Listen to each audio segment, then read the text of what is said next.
رہا تھا سعودی عرب کا، ان سے بھی بڑا عشق ہے، جس نے تقریر سننی ہو میرے پاس ہے۔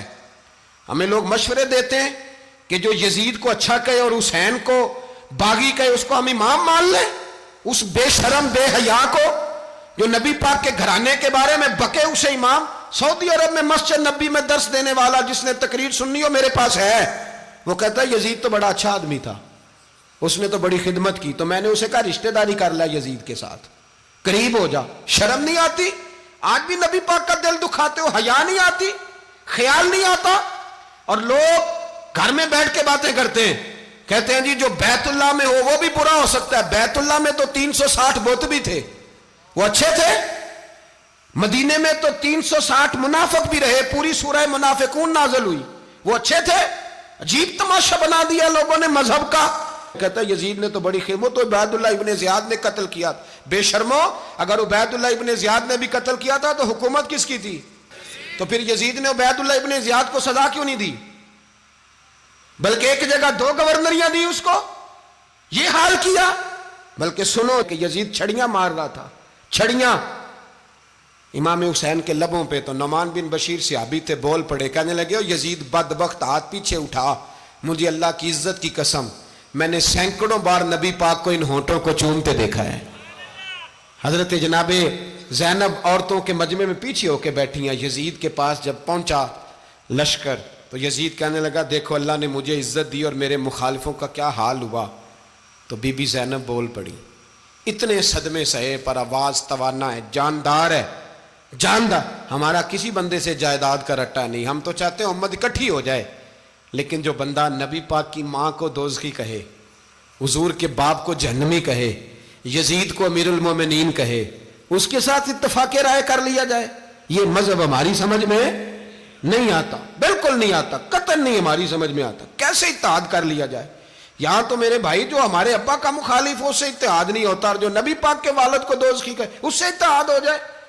کہتے ہیں جی وہ جی اتنی فرقہ واریت ہو گئی، ہم کس مسجد میں جائیں؟ 60 پارٹیاں پاکستان میں رجسٹرڈ ہیں جو الیکشن لڑتی ہیں، کبھی کسی بندے کو ٹینشن نہیں ہوئی کہ کس کے پاس جائیں کس کے پاس نہ جائیں، کبھی نہیں کو بولا کہ اب وہ بھی کھڑا ہو گیا، وہ بھی، کوئی ٹینشن نہیں۔ مذہب کی باری ٹینشن ہو جاتی ہے، اتنا بڑا مذہب ہوتا ہے بھائی، غلط بندے بھی آ ہی جاتے ہیں بیچ میں، تھوڑا پہچان کے چلنا پڑتا ہے صحیح کون ہے اور غلط۔ اور یہی تو ہمیں امام حسین نے بتایا ہے کہ مذہب کے اندر ہی تم نے شناخت کرنی ہے کہ بندہ ٹھیک کون ہے اور بندہ غلط۔ یہی تو کربلا ہے، یہی تو امام حسین نے بتایا، کفر اسلام نہیں، حق اور باطل۔ تو سمجھیے گا، حضرت سیدہ زینب نے جب سنا نا کہ یہ کہہ رہا ہے کہ مجھے اللہ نے عزت دی، تو جناب زینب بولی، نعمان بن بشیر کہتے ہیں بی بی بولی، اتنے صدمے ہیں پر جناب زینب بولی اللہ اکبر، اس انداز میں بولی کہ پہلے قرآن مجید کی آیت پڑھی، کہنے لگی وَتُعِزُّ مَن تَشَاءُ وَتُذِلُّ مَن تَشَاءُ بِيَدِكَ الْخَيْرُ إِنَّكَ عَلَىٰ كُلِّ شَيْءٍ قَدِيرٌ۔ اور پھر کہنے لگی یزید تو بکتا ہے، کہتا ہے کہ تو عزت والا ہو گیا، یہ تیری حکومت ہے، 4 دن گزرنے دے، تجھ پہ کوئی لعنت بھی نہیں برسائے گا، اور میرے بھائی کا قیامت تک ممبروں میں اور خطبوں میں ذکر ہوا کرے گا، وقت گزرنے دے۔ جب جناب بی بی زینب بول رہی تھی تو حضور کے ایک نابینا صحابی پاس بیٹھے تھے، جناب نعمان بن بشیر کا ہاتھ ہلایا، ہلا کے کہنے لگے کیا علی آ گئے؟ تو علی کی آواز لگتی ہے، جبریل امی بول رہے ہوں جیسے، حکمت کے گوہر رول رہے ہوں جیسے، دربار دمشق میں بی بی زینب کا خطاب، منبر پہ علی بول رہے ہوں جیسے۔ میرے بھائی بس کربلا والا قافلہ تو مدینے پہنچ گیا، 3 سال یزید نے حکومت کی، شرابیں عام ہو گئیں، مکے پہ حملہ ہوا، خانہ کعبہ کا غلاف جلا، مدینے پہ اس نے حملہ کیا، 3 دن مسجد نبوی میں اس نے گھوڑے باندھے، مسجد نبوی میں صحابہ کو نکال کے اپنا اس نے امام مقرر کیا، لیکن پھر امت نے اسے قبول نہ کیا، پھر وہ رسوا ہوا اور آج تک وہ رسوا ہے۔ لیکن امام حسین کا نام کل بھی زندہ تھا اور آج بھی۔ درس یہ ہے، پیغام یہ ہے، پیغام یہ ہے، یاد رکھو موت تیزی سے آ رہی ہے، ہمارے ساتھ والے دائیں بائیں والے سب چلے گئے، اسی طرح نمبر لگے گا، ایک دن اعلان ہوگا۔ ضمیر کے قیدی بن کے زندگی نہ گزارو، بالکل نہ گزارو، یہ تھوڑی سی زندگی ہے، دنیا سجن المومن۔ حق بات کرو، حق پہ ڈٹنا سیکھو، دین سمجھو، خبردار رسول پاک صلی اللہ علیہ وسلم کے دین میں ظالم، جابر، فاسق، فاجر کی کوئی گنجائش قطعاً نہیں ہے۔ اپنے آپ کو سمیٹو، اپنے آپ کو سنبھالو، دین میں اپنا کردار ادا کرنے کی کوشش کرو۔ دین طلب کرتا ہے ہم سے کہ ہم نے دین کو کیا دیا ہے۔ امام حسین نے سارا گھرانہ دین کے لیے دے دیا۔ ہمارا جو بچہ کسی کام کا نہیں رہتا اسے مدرسے داخل کراتے ہیں۔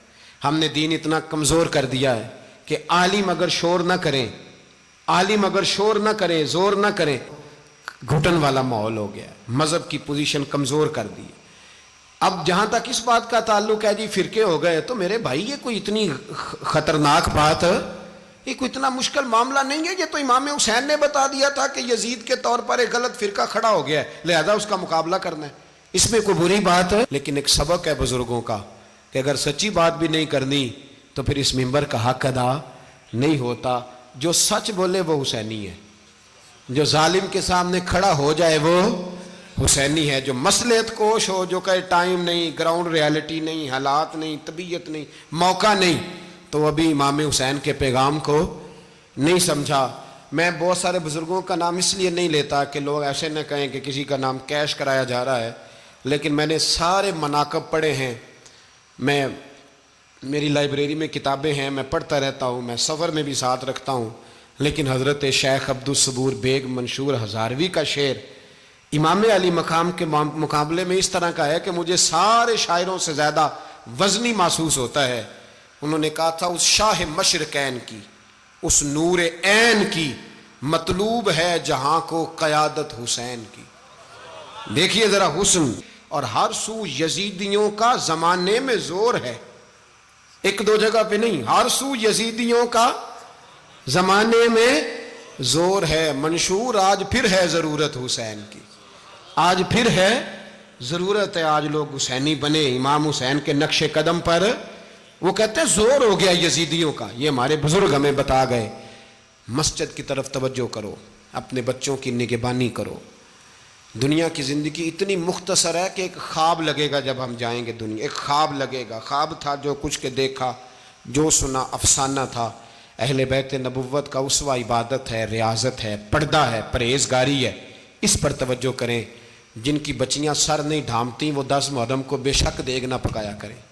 جو لوگ قرآن شریف پڑھنے کے عادی نہیں وہ بے شک امام علی مقام کا ذکر نہ کریں، اس لیے کہ امام حسین نے سر سجدے میں کٹایا ہے اور تلاوت نیزے کی نوک پہ بھی جاری رکھی ہے۔ دین کے ساتھ اپنے آپ کو جوڑو، دیندار بنو، رسول اللہ کی غلامی اختیار کرو، ورنہ یہ زندگی کچھ ایسا وقت بھی لاتی ہے کہ جب زندگی بوجھ بن جاتی ہے۔